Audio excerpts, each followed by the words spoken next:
Sakura é uma estudante do ensino médio no Japão moderno, tão bela e agradável quanto sua homônima, as flores de cerejeira. Sua personalidade amigável e extrovertida, boa aparência e excelentes notas a tornam a garota mais popular da escola. Existe outro lado dela que é feito de fogo. Ela valoriza a justiça e a equidade acima de tudo, e treinou-se na arte marcial defensiva do Aikido para se tornar forte e resiliente. Um dia, ela testemunha uma cena terrível de 6 homens sendo queimados vivos por chamas azuis, e um garoto de cabelo preto parado no meio. Ela imediatamente chama a polícia e corre para salvar as vítimas sozinha. Um único policial, sem senso de urgência, vai até ela tranquilamente de bicicleta, e ela freneticamente o conduz até a cena do crime, apenas para não encontrar nada lá. Depois de investigar o nada da situação, o policial sugere que talvez ela estivesse sonhando e volta para a delegacia para comer donuts. No entanto, ela ainda não consegue tirar isso da mente. A aula começa com a introdução de um novo aluno transferido, e claro, acaba por ser o rapaz que ela viu no meio das chamas na noite passada. Ele se apresenta como Ryogami e diz que está ansioso para conhecer todos. As garotas imediatamente começam a suspirar por causa de sua aparência bonita, mas Sakura não está tão animada. Após a aula, ela o observa de forma nada sutil enquanto ele conversa com os outros rapazes. Então sua amiga, Aoba, pergunta se ela gosta dele. Sakura a ignora e se levanta para dizer a ele que quer conversar a sós e para segui-la. Todo mundo fica completamente escandalizado e começa imediatamente a fofocar sobre esse casal potencialmente perfeito e icônico.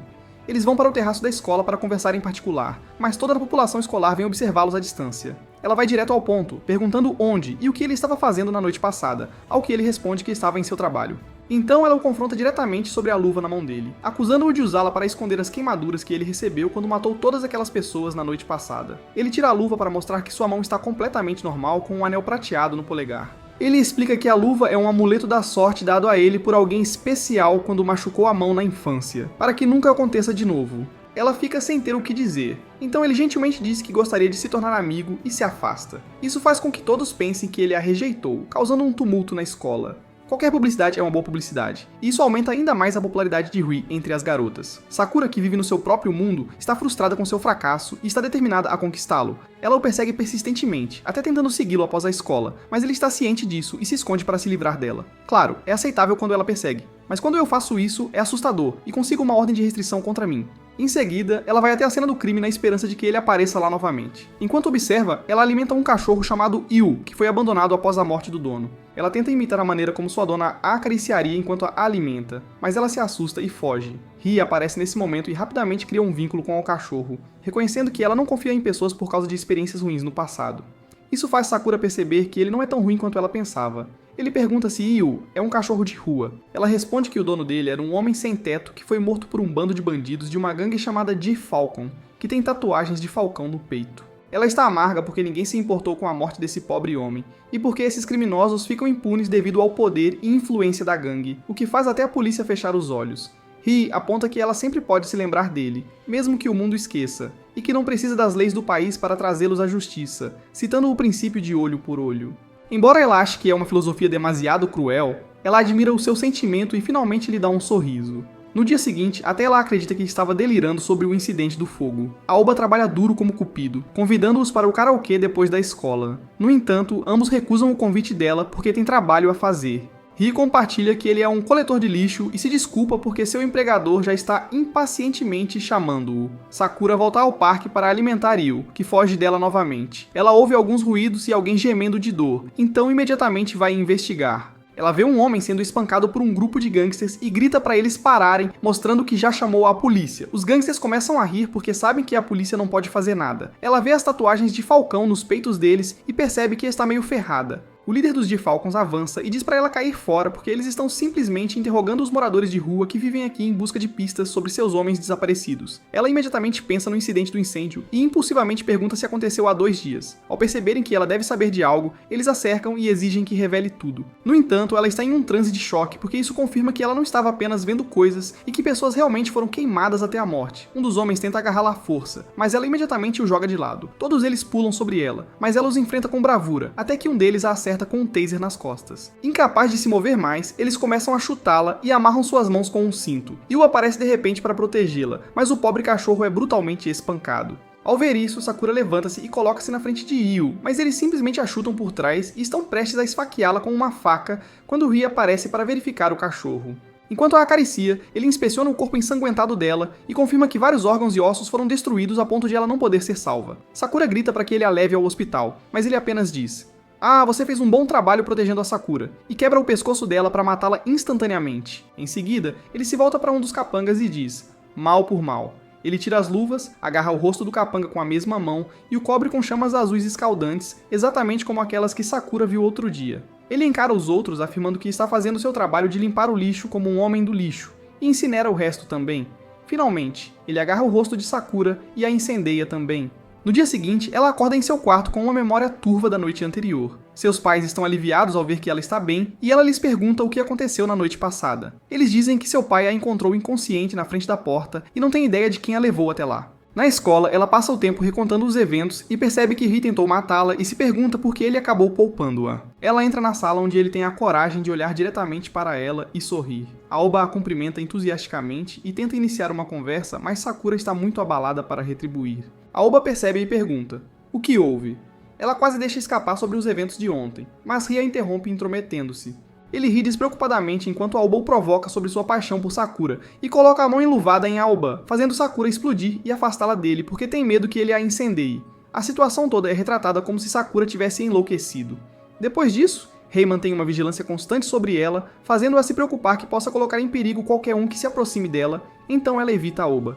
Sua amiga interpreta erroneamente isso como Sakura escolhendo um cara ao invés dela e fica brava. Frustrada, Sakura pede publicamente a Rei para acompanhá-la até em casa para conversarem, e então agarra Aoba e assegura que irá explicar tudo quando tudo acabar. Aoba entende e deseja-lhe sorte. Após a escola, ela leva Rei para uma rua movimentada, onde certamente ele não pode fazer nada, e o confronta sobre matar os homens de Falcon. Ele admite isso imediatamente e pergunta qual é o mal em se livrar de lixo como eles. Ela pergunta se ele acha que é algum nobre portador de justiça, ao que ele responde que ele é mau. Ela exige que ele se entregue à polícia por matar todas aquelas pessoas. Ao ouvir isso, ele começa a rir e afirma que não pode ser julgado pela lei porque não é como as outras pessoas. Então, em um movimento que ela nunca esperava que ele fizesse tão à vista de todos, ele agarra o rosto dela e tenta queimá-la, já que ela foi uma testemunha. Ela reflexivamente afasta as mãos dele antes que as chamas irrompam, fazendo com que sua bolsa pegue fogo em vez disso. Ela corre, mas ele a alcança e agarra sua mão. Ela grita esperando se queimar, mas ele apenas sorri e diz: "É só uma brincadeira, cara." Então ele revela que é um Code Breaker, e seu trabalho é ser mal, e julgar o mal que você e a lei não conseguem entregar justiça justa, como os bandidos de Falcon que mataram um inocente homem sem teto e seu precioso cachorro. Ele diz pra ela ser honesta consigo mesma e pensar em todos os idiotas que ela já quis mortos, mas ela sacode a cabeça decididamente para afastar esse pensamento como errado e jura segui-lo para impedi-lo de machucar mais alguém. Ele ri e concorda com a condição de que, se ela contar a alguém sobre ele, ele queimará ela, a pessoa para quem ela contou e quem estiver por perto enquanto dá um exemplo de uma entrada infeliz da Starbucks. Mais tarde, ele liga para os superiores e informa que decidiu não se livrar de Sakura, porque ela é um caso interessante e raro que não queima nem com suas chamas. No dia seguinte, ele a espera do lado de fora de sua casa para irem juntos à escola como parte de seu exercício de observá-la. Boa desculpa, Rei. Aoba vê isso e a parabeniza, dizendo que ela não precisa explicar nada. No entanto, ela ainda pede desculpas porque vai começar a ir e voltar da escola com ele em vez dela, como sempre fizeram. Um garoto ciumento avança em direção a Rei com uma espada de bambu porque não aguenta ver sua TikTok Girl favorita, Sakura, saindo com outra pessoa. Sakura percebe Rei levantando a mão e pula na frente dele para desviar a espada antes que ele possa lançar seu feitiço de fogo, e então grita para que todo o corredor ouça, que se alguém tocar no Rei, terá que se ver com ela. Após a aula, ele é designado para a limpeza da escola no dia seguinte e é aconselhado a ir à sala do conselho estudantil para pegar a lista de tarefas. Antes que qualquer outra pessoa possa ficar paranoica, Sakura se oferece para mostrar a sala a ele. No caminho, eles encontram Fujiwara Senpai, que tem uma queda por Sakura. Ela imediatamente gosta de Rei porque ele concorda que Sakura é uma garota legal, então ela decide revelar seu segredo para ele. Ela tira os óculos para revelar que tem lindos olhos de cores diferentes. Um é castanho enquanto o outro é azul. Ele imediatamente segura a cabeça dela como se fosse incendiá-la, fazendo Sakura entrar em pânico. Lentamente, ele recupera a compostura, penteia o cabelo dela e pede desculpas por tê-la confundido com outra pessoa. Mais tarde naquele dia, Sakura o segue em uma de suas missões, apesar de seus avisos. Eles entram em um prédio de apartamentos onde Rei destranca a porta de um dos apartamentos. Ele ataca a primeira pessoa que vê, nocauteando-a. Como de costume, Sakura o repreende antes de entrar na sala e perceber que eles estão em um covil da Yakuza, onde até mesmo alguns policiais corruptos estão presentes. O líder da Yakuza fica intrigado com a confiança dele e pergunta qual é o seu negócio. Ele menciona como percebeu que, desde que os G-Falcons foram derrubados por ele, a Yakuza está tendo problemas para traficar drogas. O chefe admira a ousadia da sua abordagem de vendas e lhe oferece um emprego. É então que Sakura se intromete e começa a dar lições de moral, fazendo todos na sala caírem na gargalhada. Um dos policiais de fato aponta uma arma para ela, então Rei intervém e diz a ela que não há como convencê-los com palavras. Em vez disso, deve-se usar a força. Com isso, ele incendeia a mão e mata todos um por um. No meio da carnificina, ele para uma bala com sua mão em chamas, fazendo-a sangrar. Sakura fica horrorizada com o que acabou de acontecer e grita para Rei que certamente havia uma maneira melhor de lidar com isso do que matá-los. Uma das vítimas drogadas senta-se ao lado da porta principal, paralisada pela dor da abstinência. Sua filha está no mesmo estado no banheiro e Sakura tenta ajudá-la. Rei não demonstra nenhuma compaixão e começa a estrangulá-la quando ela diz que quer morrer. Enquanto sufoca, ela murmura que afinal não quer morrer. Então ele a solta. Ele diz a ela que sentir coisas como querer morrer é um luxo da vida e que ela não deve levar isso levianamente. Sakura fica pasma com sua filosofia e o abraça, dizendo que sente seu calor e que se esforçará para entender o que se passa em sua mente doentia e distorcida. Em troca, ele a soca e diz que não quer ser compreendido. Então ele sai do prédio e confronta Takada, o chefe de polícia corrupto, para descobrir onde um homem chamado Hitomi está. Takada tenta fugir, mas Rei o persegue e está prestes a matá-lo. No entanto, ele é interrompido por um helicóptero, de onde um homem chamado Toki pula e mata Takada. Rei parece tão irritado quanto pode, considerando seu rosto monótono ao ver Toki, o cara de olhos de cores diferentes que ele detesta. No dia seguinte, Rei aparece diante de Eden, o órgão supremo de tomada de decisões dos Code Breakers. O comitê o felicita pelo trabalho, apesar de ter sido nomeado como o último dos 6. Code Breakers. Eles lhe dão sua próxima missão, que é o assassinato de um político chamado Shigeru Tabata. Ele pergunta se esse cara também está envolvido com Hitomi, ao que um dos superiores de Toga diz que não é seu trabalho, como um cachorro mantido saber ou se importar. Rei não tolera a insolência e imediatamente incendeia o fantoche falante, dizendo aos superiores para falarem diretamente com ele, se tiverem coragem. Enquanto isso, Sakura se encontra novamente no portão principal de sua casa sem memória do que aconteceu na noite anterior e com um cachorrinho fofo ao seu lado. Esta é a segunda vez que isso acontece, causando preocupação em seus pais de que ela se tornou uma viciada, ou algo assim. Eles a repreendem sobre como o crack é coisa de 2010 e que ela deveria trocar para cogumelos alucinógenos. Ela mente que na verdade entrou para o clube de montanhismo, então tem dormido ao ar livre como treinamento de resistência. Os pais suspiram aliviados e escondem discretamente seu estoque. Ela sai de casa para ir à escola, mas vê um rapaz com olhos heterocromáticos esperando por ela do lado de fora. Ele se apresenta encantadoramente como Toki, quebrador de código 004. E explica que ele é o substituto de Rie para o dia. Depois de afirmar ser um amigo próximo dele, ela fica animada e diz que precisam discutir coisas sobre ele. Toki concorda, mas quer mudar de lugar e a leva para um parque vazio onde se sentam em um banco. Ele diz que também tem algo importante a discutir envolvendo ela e se aproxima muito de seu rosto. Sim, ele definitivamente assiste a vídeos de artistas de paquera. Felizmente, Rie aparece e o afasta. Eles começam uma briga quando Tóquio lembra que tem o trabalho de hoje à noite para discutir, já que os superiores não têm total confiança em Rie para realizar isso sozinha. A briga deles gradualmente aumenta de intensidade à medida que começam a usar seus poderes, mas Sakura acaba com o confronto antes que alguém se machuque. Mais tarde, Sakura vê Toki andando pelo campus durante uma de suas aulas, então ela finge estar doente e se desculpa. Rie consegue escapar também, e eles encurralam Toki. Uma professora chama a atenção dele por estar usando o uniforme de outra escola, mas ele a convence a deixá-lo visitar a escola, e ela permite que ele assista às aulas por um dia. Durante o intervalo, Sakura convida Rie para almoçar e discutir as coisas, mas ele recusa. Ela também convida Toki, que tenta escapar dizendo que tem trabalho, mas acaba sendo forçado. Ela pergunta a Toki se há alguma maneira de fazer Rie parar de matar pessoas, ao que ele responde que todos os Code Breakers têm um objetivo, como proteger alguém ou algo, então eles aceitam trabalhos que sujam suas mãos para garantir isso. Ele tem certeza de que Rie também tem algo assim acontecendo. Ela também descobre que Fujiwara Senpai é a irmã mais velha de Toki, então a semelhança não é coincidência. Neste ponto, Rie se junta a eles com a desculpa de que não quer correr riscos porque não sabe que besteira a Sakura vai fazer. Kitsundere. No entanto, eles não conseguem ter a conversa séria que ela queria, porque o encontro triplo de almoço recebe a companhia de 2 veteranos, um deles sendo Fujiwara. Ao vê-la, Toki sai silenciosamente antes que ela o note. Quando Sakura diz que seu irmão veio visitar, Fujiwara parece confusa porque não há ninguém e ela não tem irmãos. Sakura acompanha Rie naquela noite para a missão. No caminho, ela pergunta qual é a relação entre Fujiwara e Toki. Ele explica que os Code Breakers são pessoas que não existem na sociedade, então mesmo que você tivesse família ou conexões antes, elas não existem mais. Todos se encontram na residência do alvo, onde Toki desativa habilmente o sistema de segurança e invade amassando a porta da frente como uma lata de refrigerante. Rie revela que seu poder especial é manipular o magnético, Campus. Assim que entram, são recebidos por um grupo de guardas armados que vão direto para matar, mas Toki bloqueia as balas com seus poderes e as redireciona para os guardas. Sakura atrapalha ao derrubá-lo, mesmo que eles literalmente tenham tentado matá-los há 2 segundos. Alguém a joga de volta na cozinha, onde ela pertence. De repente, um tornado surge entre os dois lados, e os guardas viram pedra e se desintegram. A porta explode, e 2 homens equipados com grandes mochilas que lhes dão a capacidade de controlar o vento e a água chegam. Eles enfrentam os quebradores de código na batalha, mas rapidamente ficam sem combustível e recuam como galinhas. Toki explica que esta organização foi financiada pelo governo para pesquisar habilidades especiais. Os Codebreakers recebem ordens diretas do primeiro-ministro para que o mal possa ser controlado, mesmo que esteja na forma de políticos corruptos e agentes da lei.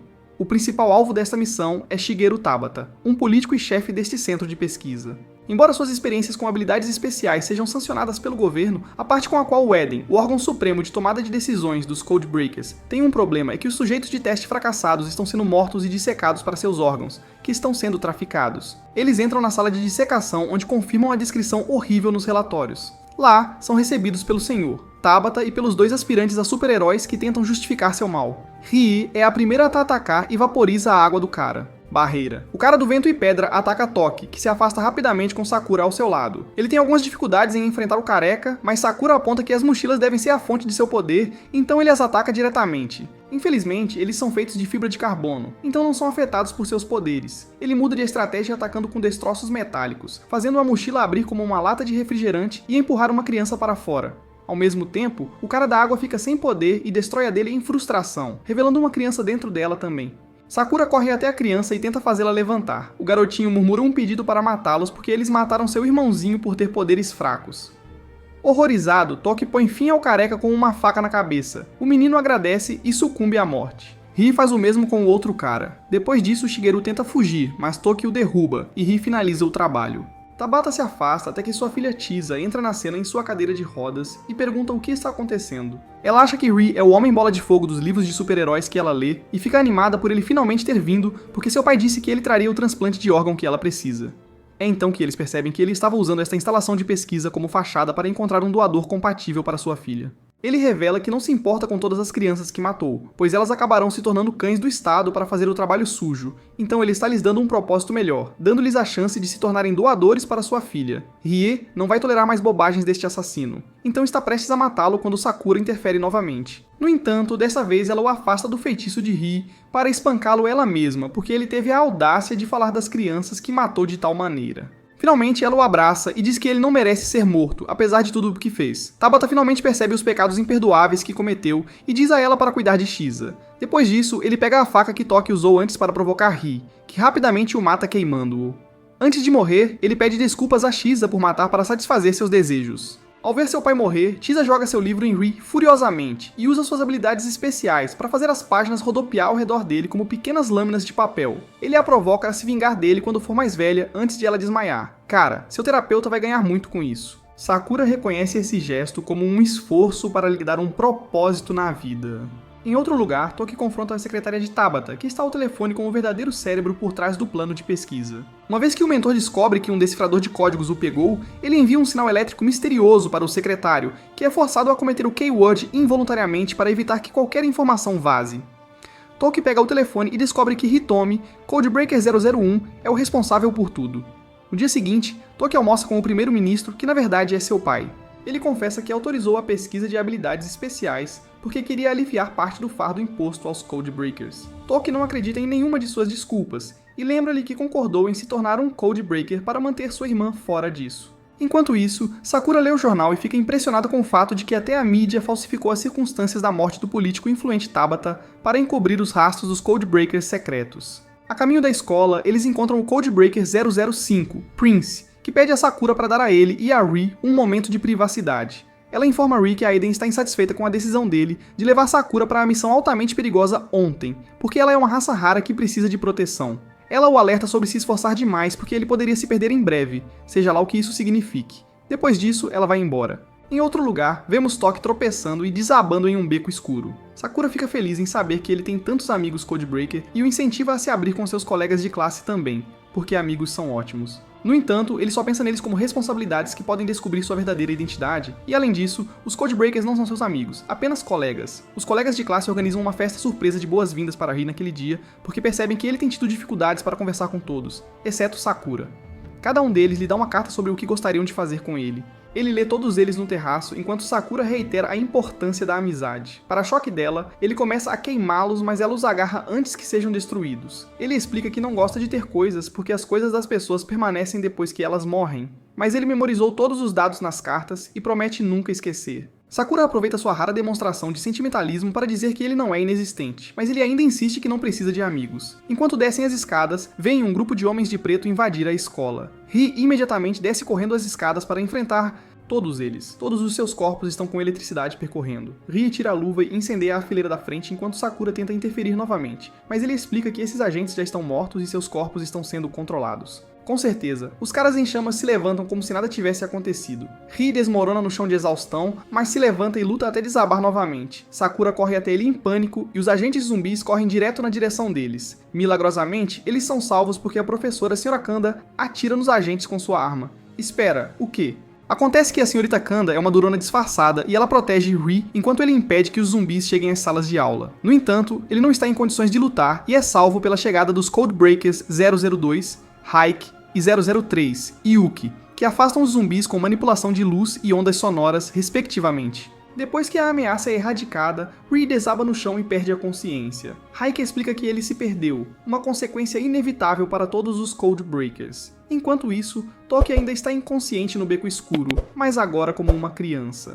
Todos se reúnem em um depósito onde explicam para Sakura que, se os Codebreakers usarem demais suas habilidades, temporariamente as perdem por 24 horas e passam por um efeito colateral dependendo da pessoa, que no caso de Ri é hipotermia. Enquanto ele está inconsciente, literalmente, eles a informam sobre a tradição dos Codebreakers. A Sra. Kanda é uma agente do Eden, encarregada de fornecer apoio aos Code quebradores. Como Hike é 002, ele tem a responsabilidade adicional de julgar o desempenho dos outros. A Sra. Kanda rapidamente muda de assunto quando Sakura menciona 001, dizendo que eles devem mudar de local para evitar serem atacados novamente. Como a localização da casa de Ri deve ser conhecida, Sakura os leva para a sua, porque é protegida pelo clã Kizakura de seu pai, o grupo Yakuza mais forte e proeminente do Japão.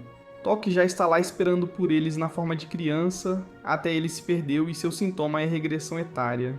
Naquela noite, Hike diz a Yuki que os agentes zumbis parecem mirar Ri e Sakura. Eles especulam porque Hitomi pode estar mirando nela, mas não conseguem chegar a nenhuma conclusão. Ri acorda de seu sono e olha ao redor da casa. O pai de Sakura percebe que ele se interessa pela katana em exibição, então ele a entrega a ele e avisa que haverá consequências se Sakura estiver em perigo. Um segundo depois, Sakura está em perigo porque Hitomi infiltra-se na casa para sequestrar. Yuki tenta lutar contra Hitomi com suas ondas sonoras, mas ele as bloqueia facilmente e o neutraliza. Ri não é páreo para ele com uma katana, e é eletrocutado várias vezes. Hike e Toki o prendem momentaneamente com feixes de luz e ferro, fazendo-o perder Sakura, que é capturada por Prince. E então, toda a equipe do Codebreaker aparece. Ele revela que seu motivo para fazer tudo isso é se vingar de Eden. Ri não precisa ouvir mais, porque tudo o que lhe importa é que ele se tornou mal. Ele e Toki lutam, mas é tudo em vão, porque Hitomi pode simplesmente afastá-los com seu relâmpago. Uma vez que decide que já se cansou de brincar de lutar, ele mostra sua verdadeira força ao liberar uma bola de relâmpagos que os apagará a todos. No entanto, Sakura nobremente se coloca na frente para receber o golpe, mas surpreendentemente resiste completamente. Os Codebreakers se preparam para continuar a luta, mas Hitomi se despede porque seu verdadeiro objetivo era atrair todos os Codebreakers para cá, enquanto seu braço direito, Yukina, sequestra o primeiro-ministro. Este homem está jogando xadrez enquanto os outros estão jogando damas. Yuki emerge dos destroços em sua forma perdida como um gatinho fofo. Mesmo que seu pai tenha sido raptado, Toki não se importa e vai embora para algum lugar. Sozinho. Os outros se recuperam após a batalha intensa e discutem. Hitomi desertou dos Codebreakers há 3 anos e era principalmente mídia, até esses acontecimentos recentes. Se a vingança dele fosse direcionada ao primeiro-ministro, ele o teria matado imediatamente em vez de se dar ao trabalho de sequestrá-lo. Então seu objetivo deve ser outro. Todos, exceto Ri, parecem hesitantes em enfrentar seu antigo líder respeitado. Prince, especialmente, acredita que ele deve ter suas razões e que devem fazer o possível para trazer o velho Hitomi de volta. Toki vai visitar Fujiwara e fica surpreso ao perceber que ela o reconhece como irmão, mas de repente ela volta ao seu estado normal e não se lembra mais dele. Ri olha um dos álbuns de fotos da família de Sakura e observa que não há fotos de bebê dela. Sakura diz que é esperado porque seus pais a adotaram quando era um bebê abandonado. Mais tarde, seus pais compartilham em particular com ele que encontraram Sakura abandonada do lado de fora do portão, com sangue espalhado por todo o corpo, embora ela estivesse ilesa. De onde quer que tenha vindo, ela deve ter lidado com um passado trágico, e é por isso que deve ser tão naturalmente avessa à morte. Até agora, eles tentaram ao máximo manter a filha longe da tragédia, mas temem que ela mesma tenha se lançado nela agora. Então eles pedem a Rei que faça o possível para mantê-la longe da dor. No dia seguinte, os Codebreakers se dividiram para buscar pistas sobre onde Hitomi e o primeiro-ministro estão. Rei e Sakura encontram tudo apagado do apartamento esconderijo da Yakuza. A senhorita Kanda tem uma conversa com os outros agentes, que revelam que não lhe contaram sobre Sakura ser uma raça rara antes como precaução, caso ela fosse uma das informantes de Hitomi, já que ela trabalhava sob ele. A senhorita Kanda fica irritada com as suspeitas deles e aposta seu orgulho como agente para derrubar Hitomi. O príncipe confronta Raik por ser estranhamente negligente com a segurança do primeiro-ministro e por concentrar todos os Codebreakers na casa de Sakura. Como se estivesse esperando ser acusado, ele instantaneamente admite estar envolvido no plano de Hitomi. Ele está prestes a atacá-la, mas uma explosão ocorre na ponte em que estão, e em seguida, em outro prédio. Raik proclama que o plano de Hitomi já começou.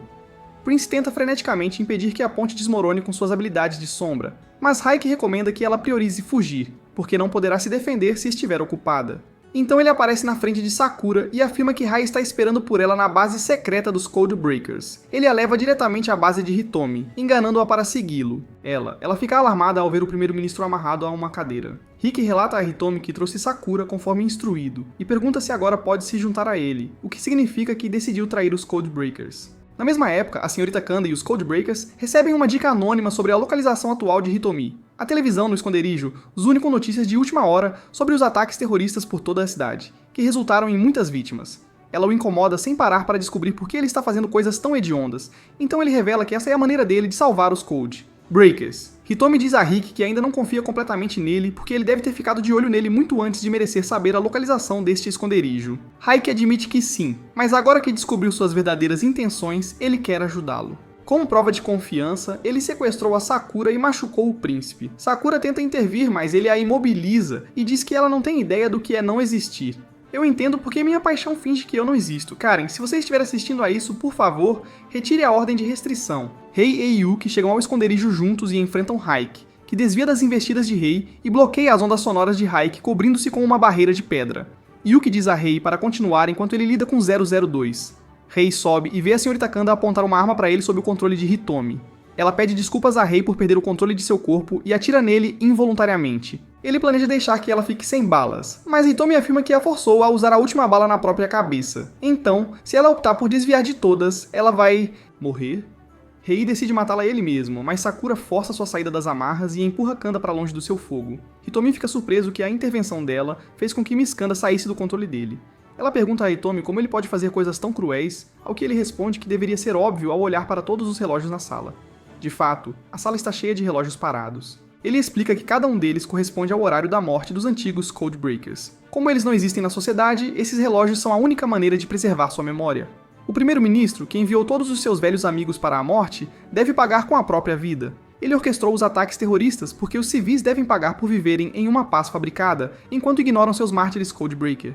Além disso, tantas mortes de civis inocentes os deixarão desesperados por um herói, e é quando ele surgirá e tornará os Codebreakers uma entidade conhecida. Embora Rei concorde com o ódio dele por serem tratados como cães, ele queima todos os relógios e desafia-o por matar tantas pessoas inocentes, especialmente porque odiava isso acima de tudo antes. Eles estão prestes a lutar, mas Yukina os interrompe construindo uma parede de gelo entre eles. Hitomi escapa enquanto Yukina lança fragmentos de gelo em Sakura. Por sorte, Toki aparece e bloqueia-os com a parede. Yukina foge com o primeiro-ministro ao criar uma tempestade de neve na sala. Bombas explodem por todo o prédio, mas Sakura consegue passar e corre atrás dele. Ela acaba se juntando a eles para garantir que não matem o primeiro-ministro. Em seu flashback, Hitomi se lembra da época em que se juntou aos Codebreakers como 006 quando tinha apenas 16 anos e estava otimista sobre construir um futuro onde crianças inocentes pudessem brincar lá fora sem preocupações. No entanto, com o passar dos anos, ele se viu sendo promovido a códigos mais altos após as mortes de seus camaradas e se tornou cínico. Raik era o único outro que viu tanta morte quanto ele. Seu ponto de ruptura foi quando 4 Codebreakers morreram em uma única missão contra possuidores de habilidades especiais desonestos, deixando apenas ele e Raik, o que levou a sua promoção para 001. Depois disso, o grupo atual foi formado, e Hitomi prometeu não deixar ninguém morrer sob sua liderança. Ele pediu a Raik para investigar as mortes de 2 Codebreakers que morreram misteriosamente por causa de seus próprios poderes. Quando Hitomi perguntou a Rei por que ele era um Codebreaker, ele disse que só se importava em queimar o mal. Hitomi explicou que o trabalho dos Codebreakers não é apenas julgar o mal que a lei não consegue, mas também proteger aqueles que a lei não pode, e é por isso que ele se dedica a salvar o máximo de pessoas possível.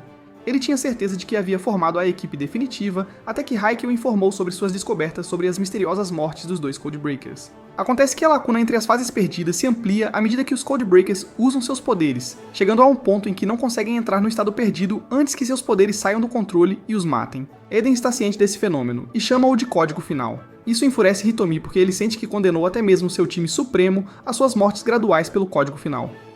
Foi então que ele decidiu enfrentar o primeiro-ministro pelo bem das vidas de seus amados membros do time. Um dia, seus Codebreakers foram alertados de que Hitomi se rebelou e tentou assassinar o PM.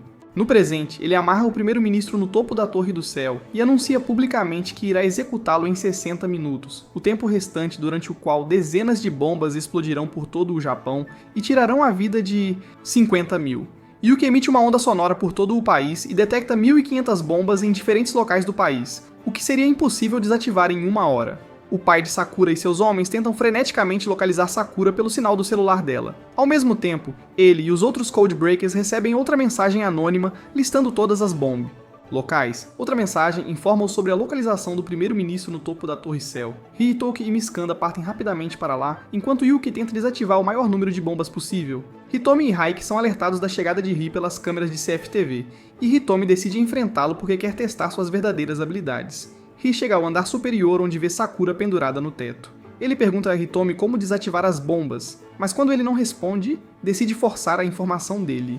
Ele desembainha a katana e a infunde com seu fogo, mas acha difícil passar pela barreira de choque elétrico. Hitomi avança no ataque e envia choques em todas as direções, não lhe dando outra escolha senão permanecer e se defender. Ri pergunta por que ele tentou assassinar o primeiro-ministro antes, mas Hitomi revela que apenas foi discutir as coisas com ele. Mas ele não ouviu e enviou seus agentes contra ele, forçando-o a matá-los para escapar. Ele admite que é uma pena recorrer a tais meios para tornar os Codebreakers públicos, mas Eden e o primeiro-ministro forçaram sua mão. Além disso, não são apenas os Codebreakers que ele está tentando proteger, mas os milhares de crianças com habilidades especiais que o governo arrebata dos pais para pesquisa e recrutamento como Codebreakers, um termo glorificado para cães do governo. Enquanto isso, a Sra. Kanda e Toki enfrentam Hike, que usa sua luz deslumbrante para se multiplicar e atacar Toki de uma só vez. Os desgraçados e cintilantes abalam Toki ao lembrá-lo da morte iminente do primeiro-ministro, fazendo-o chegar mais perto de sua fase perdida. No entanto, Toki usa toda a sua força para parar o ataque final de Hike e chuta sua bunda brilhante. Depois disso, ele sobe até onde seu pai e primeiro-ministro está amarrado, mas se recusa a libertá-lo. Enquanto isso, Yukina infiltra-se no prédio onde as crianças com habilidades especiais são mantidas, mas é confrontada por Prince, que sobreviveu ao ataque de Hike na ponte. Ela luta com ele com a convicção de que irão salvar as crianças e Hitomi sem qualquer compromisso. Enquanto isso, Hitomi espanca Ri e afirma que as bombas não podem ser paradas porque foram programadas para explodir em um momento específico e ele não tem mais controle sobre elas. Em uma situação dessas, eles podem muito bem assistir enquanto os civis são aterrorizados o suficiente para precisar de heróis que os salvem. Ri não pode acreditar que seu antigo líder se tornou tão corrupto, mas Hitomi continua dizendo que todas as missões dos Codebreakers são destinadas a servir ao Estado e, idem, os Yakuza que Ri erradicou foram alvos porque estavam ajudando-o, apesar de haver muitos outros Yakuza fazendo o mal, o mesmo com Sabata e os de Falcons. Ele pergunta a Ri uma última vez para se juntar a ele, mas ele recusa, dizendo que entende que Eden é mau, mas Hitomi também é por matar tantas pessoas. Depois disso, ele acaba se perdendo, mas Sakura o protege antes que Hitomi possa matá-lo. Enquanto isso, o pai de Sakura e os homens de Yakikara seguem uma dica anônima sobre a localização dos controladores das bombas. Alarmantemente, eles encontram duas crianças com habilidades especiais guardando a van que transmite o sinal para detonar as bombas. Hitomi já teve o suficiente de Sakura e começa a estrangulá-la enquanto Ri é incapaz de salvá-la em seu Lost. Estado. O cronômetro chega ao fim, mas nenhuma detonação ocorre e o primeiro-ministro ainda está vivo. Hike revela que ele colocou um fim a essa loucura enviando as localizações da van e da instalação onde as crianças estavam. Yuki destruiu a van enquanto as duas crianças estavam distraídas pelos Yakikara e Prince comprou tempo lutando contra Yukihana, enquanto os outros evacuavam as crianças com habilidades especiais para outro local.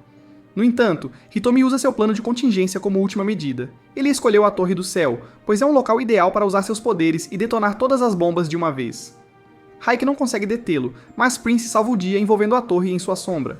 Toki destrói a câmera que transmitia o rosto do primeiro-ministro e ameaça matá-lo, mas se contém porque isso o tornaria igual ao pai, que usa seus filhos como cães do Estado. A única razão pela qual Toki se tornou um Codebreaker é para que Fujiwara fosse deixado em paz para viver uma vida normal. A equipe dos Codebreakers joga outra rodada de Isto Não É Você com Hitomi até que Ri tira seu anel e revela a verdadeira extensão de seu poder. Ri está absolutamente OP agora e absorve o poder mais forte de Hitomi sem suar. Finalmente, ele usa seu golpe final para derrotar Hitomi. Depois disso, Hitomi é atacado por seus próprios poderes porque ele alcançou seu código final. Em seus últimos momentos, ele confessa que usou meios tão drásticos para mudar Eden porque sabia que não tinha tempo suficiente. Acima de tudo, ele não queria que outros com habilidades especiais sofressem esse terrível destino. Ele pede desculpas aos seus antigos camaradas por causar colocá-los em perigo e percebe que seu plano não será totalmente em vão se eles aparecerem para o público como os heróis que impediram o mentor de todo esse terrorismo. No entanto, o primeiro-ministro simplesmente rejeita isso, fazendo com que Hitomi entre em uma crise de raiva para matá-lo, mas os Codebreakers o impedem juntos e pedem que ele deixe o resto deles, para que mais maldade não se acumule nele. Finalmente, sentindo uma sensação de calma, Hitomi sucumbe à morte. Os Codebreakers lamentam sua morte, os únicos que souberam de sua existência. Mais tarde, Toki ouve o público dando o crédito para a polícia por resolver esta crise. O primeiro-ministro celebra obnoxiosamente sua sobrevivência com Raik e o elogia por criar uma situação que revelou os verdadeiros poderes de Rui, seu objetivo em sua grande agenda de derrotar alguém chamado Shiki. O primeiro-ministro aguarda usar Ri e a raça rara Sakura para seus próprios fins, não tendo mudado nada após seu incidente quase fatal. De repente, uma faísca elétrica aparece ao redor de seu pescoço e ele começa a tossir sangue, uma última cartada de Hitomi. Todos os Codebreakers, exceto Ria, se despedem de Sakura antes de seguirem em missões separadas. Uau, uma tsundere até o fim, hein? Sakura retorna à sua vida normal, mas nunca esquece os heróis silenciosos que arriscaram suas vidas por toda a sociedade. Bom, isso é tudo por hoje. Se gostou do vídeo, deixe o like e não se esqueça de se inscrever no canal para não perder vídeos saborosos como este. Até logo!